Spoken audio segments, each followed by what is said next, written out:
Ça c'est moi, un mec lambda qui a la voix qui tremble quand il doit réserver un restaurant par téléphone, en train d'appeler un inconnu pour essayer de lui vendre quelque chose. Alors, je pense pas être la bonne cible et puis j'ai pas vraiment beaucoup de temps à consacrer à ce type d'appel.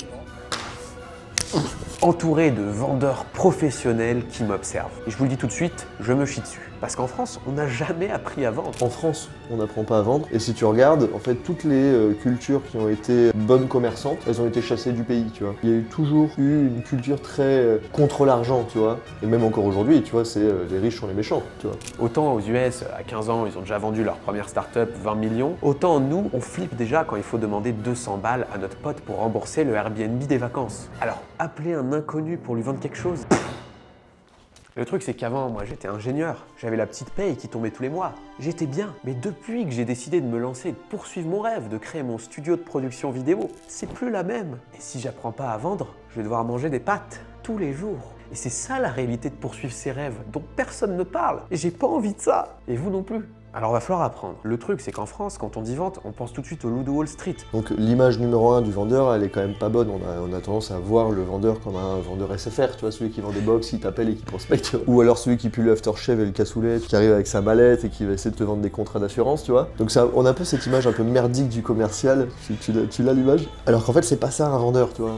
Pour moi, juste un vendeur, c'est juste quelqu'un qui va aider quelqu'un d'autre à régler un problème. Et en fait, il est juste là pour faire le balance entre le prix de la solution et le coût de son problème, tu vois. Il est juste là pour aligner les deux. Donc factuellement, c'est un bienfaiseur de l'humanité, ce gars-là, tu vois. Des deux côtés, on en a besoin. Lui, c'est Nathan et lui, c'est Léo. Ils ont pas fait HEC, pas fait Harvard, ils ont juste décroché leur téléphone des centaines de fois jusqu'à ce que ça marche. Aujourd'hui, on est dans leur bureau à Paris où ils apprennent à des entrepreneurs la vente. Ça va d'entrepreneurs débutants jusqu'à des directeurs de boîtes qui font des millions de chiffres d'affaires tous les ans. Alors à quoi ressemble le quotidien de vendeurs d'élite? Est-ce qu'ils vont réussir à faire d'une personne comme vous et moi un véritable vendeur en un jour? C'est ce qu'on va voir aujourd'hui. Service de pub, Bourg-la-Reine. À Bourg-la-Reine? On veut vraiment bosser avec des boîtes qui sont à Bourg-la-Reine, nous? Bienvenue dans 24 heures, dans la vraie vie de vendeur. Incroyable. Là, on s'apprête à téléphoner à des parfaits inconnus pour prendre rendez-vous avec eux pour leur proposer des services. C'est ça globalement. Ouais, en tout cas pour voir si on a des raisons de bosser ensemble. Et c'est parti, je sais pas ce que je vais dire à Sophie, mais écoute, on va y réfléchir. On est en impro là. Exactement. Allô, Sophie? Oui, Oui, bonjour, c'est Léo Guiton au téléphone. oui, Oui. bonjour. Je vous appelle parce que j'aurais aimé qu'on puisse se trouver un moment pour échanger. À quel sujet? Ouais, effectivement, je vais vous donner un peu plus de contexte, ça sera plus clair. Est-ce que ça, c'est un sujet qui vous parle? Oui, mais ça m'intéresse pas, honnêtement. Qu'est-ce qui vous parle pas dans ce que je vous ai raconté? Ouais, on est sur une niche et du coup... Vous connaissez tous les acteurs du marché? Bah oui. Bon, bah écoutez, on aura essayé, effectivement, ça fait moins sens. Donc là, quand t'as un appel comme ça, Bah, qu'est-ce que tu retiens? ça s'est bien passé. Le problème que tu voulais résoudre, elle l'avait pas quoi. Bah, c'est ça, exactement, parce que on a peut-être mal ciblé, mais tu vois, factuellement, elle a pas mal reçu l'appel, quoi. Pas de drame. Bon, suivant. Next. Il n'y a rien de grave si jamais ça marche pas, tu vois, genre, il n'y a pas quelqu'un qui va t'emmener au tribunal parce que tu l'as appelé, tu vois. Il y a plein de positifs, dans le sens où, bah, en fait, tu peux développer ton business, tu peux rencontrer des gens hyper intéressants. Les gars que tu rêverais d'avoir au téléphone, tu peux les avoir, ils sont au bout du fil. Enfin, tu vois, il y a un numéro de téléphone entre vous. C'est rien. Quand tu fais le pour et le contre entre ne pas le faire versus le faire, déjà, il y a un premier gap qui se crée. Tiens, donne-moi son numéro. Veuillez laisser votre message après le signal sonore. Bonjour Patrick, c'est Léo Guiton au téléphone, vous pouvez me rappeler quand vous avez un moment? Hop, voilà, ça c'est fait. Suivant. Ça, j'adore ça. Qu'est-ce que tu dirais à quelqu'un qui se dit la prospection par téléphone, c'est du harcèlement, c'est soit des arnaques, soit des IA, et ça devrait être interdit?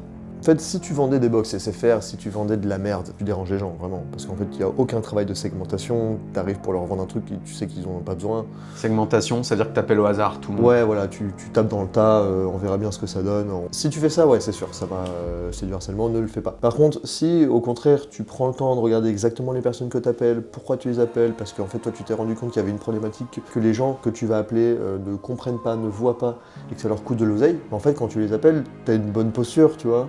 T'arrives en disant, bah en fait mec, je vois les choses que toi tu vois pas, et en fait ça te coûte des millions tous les ans. Je pense que c'est pertinent que tu prennes mon rendez-vous, tu vois. C'est presque à toi de me remercier de t'avoir appelé, tu vois. Si je t'appelle en arrivant, bonne posture, je t'apporte de la valeur, et je t'aide à régler un problème qui te coûte cher, je trouve que c'est louable, tu vois, comme modèle. C'est quoi l'objectif pour toi, Baptiste? Prendre mon premier rendez-vous. Donc on va aller en chercher 2. Hein? Tu t'en tapes un? Vas-y, lui, je me le tape. Allez. Je ne sais pas ce que je vends, moi. Je vais appeler pour leur compte à eux. Je vais improviser un peu ce que j'ai entendu. On va voir ce que ça dit. Je te remets un petit peu de contexte sur les problématiques qu'on voit sur ces boîtes-là? Non. Oui, allô? Allô, Aurore? Oui? Oui, bonjour, c'est Baptiste Soucassian à l'appareil. Oui, bonjour. Je vous appelle rapidement parce que je voudrais trouver un moment pour échanger ensemble dans les jours qui viennent. T'inquiète, je suis en réunion, donc il faudrait aller très rapidement, s'il vous plaît. Ok, je vous mets du contexte très rapidement. En fait, je bosse avec des ESN sur des sujets de recrutement et de formation des sales.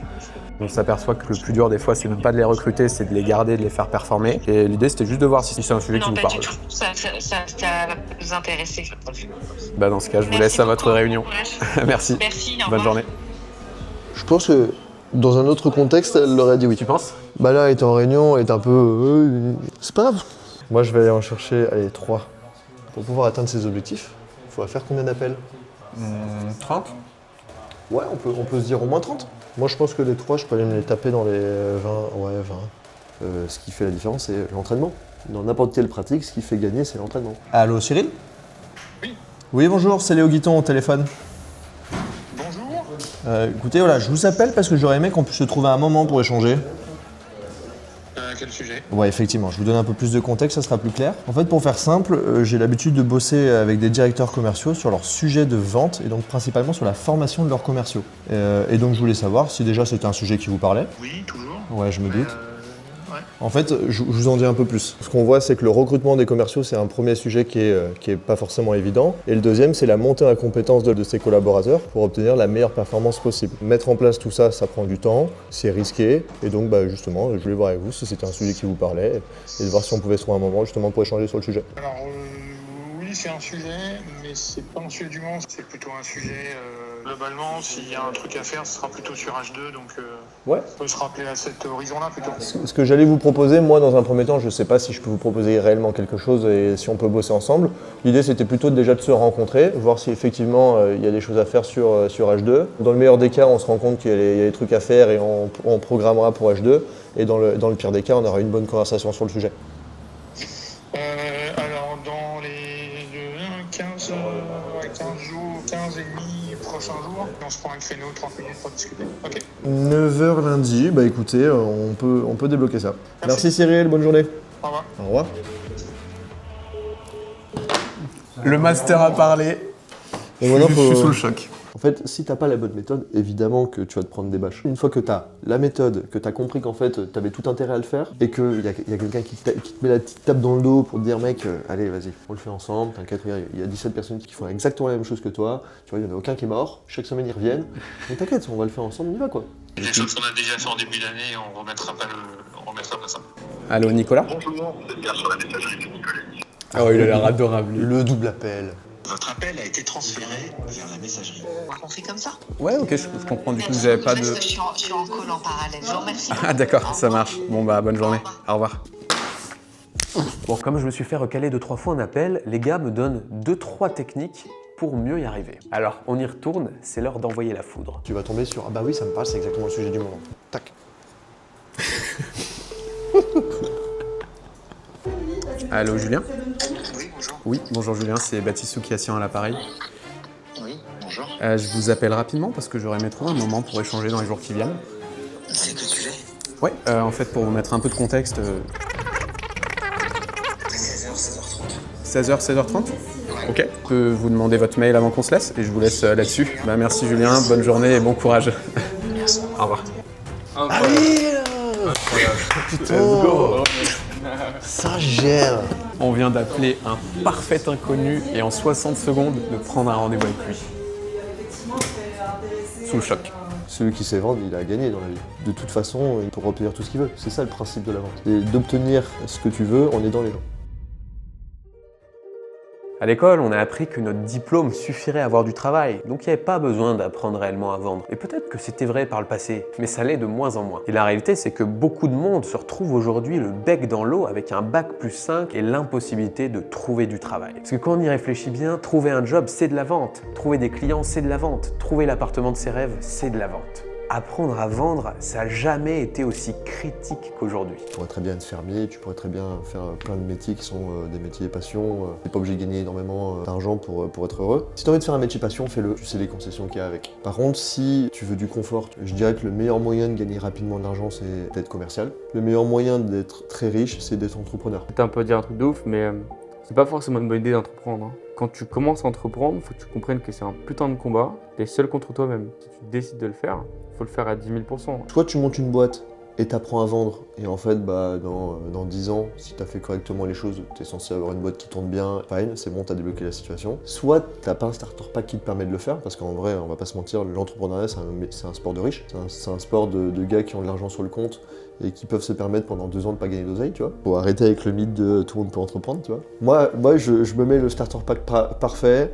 Je bosse dans une boîte en tant que commercial, je me forme, j'en bouffe, je lis des livres à mort, je me fais 1 an ou 2 comme ça. Une fois que j'encaisse et que j'ai envie de monter ma boîte, je quitte la boîte actuelle, je monte la mienne, je touche le chômage. T'as en gros 1 an et demi pour performer, et puisque t'as déjà appris à vendre, normalement ça devrait pas être trop dur. À la fin de tes 2 ans et demi, soit tu vois qu'effectivement t'as fait le job, ça marche, félicitations, tu viens de gagner, soit ça n'a pas marché, et donc là t'as 2 options, c'est soit tu crois réellement en toi et à ton projet, et tu continues et tu fais des concessions, soit tu reviens dans le salariat. Mais t'as de l'expérience. Moi plusieurs fois, j'ai hésité à revenir dans le salariat. Et quand j'ai vu les propositions que j'avais, parfois c'est aguichant, hein, tu te dis bon, allez, un petit 150 000 par an, pourquoi pas, pour directeur commercial, tu te dis bon, qu'est-ce que je fais? Si la vente c'est une compétence formidable, elle est aussi terrifiante parce qu'elle nous met face à notre peur la plus critique, la peur d'être rejeté. On est des créatures sociales, on vit en tribu, on n'a pas envie d'être mis à l'écart du troupeau parce que c'est synonyme de mort. Et ce qui m'a marqué aujourd'hui en côtoyant cet univers de vendeurs, c'est pas qu'ils avaient pas peur, non, c'est qu'ils avaient un rêve. Et ce rêve valait le coup de tout faire pour être accompli. Nous, avant de commencer n'importe quel coaching, avant de bourriner en vente, on va d'abord demander à la personne pourquoi elle fait ça. Enfin, c'est quoi les vraies raisons? C'est des questions aussi qu'on se pose très rarement. Qu'est-ce que je vais être dans 5 ans? Qu'est-ce que je vais avoir? Il y a très peu de personnes qui s'y sont posées. Pourquoi tu fais vraiment tout ça? De donner vraiment du putain de why derrière en fait. Et je crois que c'est une bonne question à se poser. Est-ce que notre rêve nous tient suffisamment à cœur pour oser appeler des inconnus pour l'accomplir? Toi, le vendredi 26 juin. Et voilà, tu vois, trop simple, trop simple. On espère que cet épisode vous a plu. Si vous êtes nouveau sur cette chaîne, je m'appelle Suki et dans chaque vidéo, je m'immerge avec des personnes qui ont poursuivi leurs rêves pour voir comment elles ont fait. On a déjà fait d'autres épisodes avec Franjo dans l'humour, Adrien, le dessinateur de la chaîne Les Philanthropes, Taha Mansour, le meilleur mentaliste d'Europe, et de nombreux autres épisodes sont à venir. Abonnez-vous pour ne pas rater les prochains. C'était Baptiste. Ciao.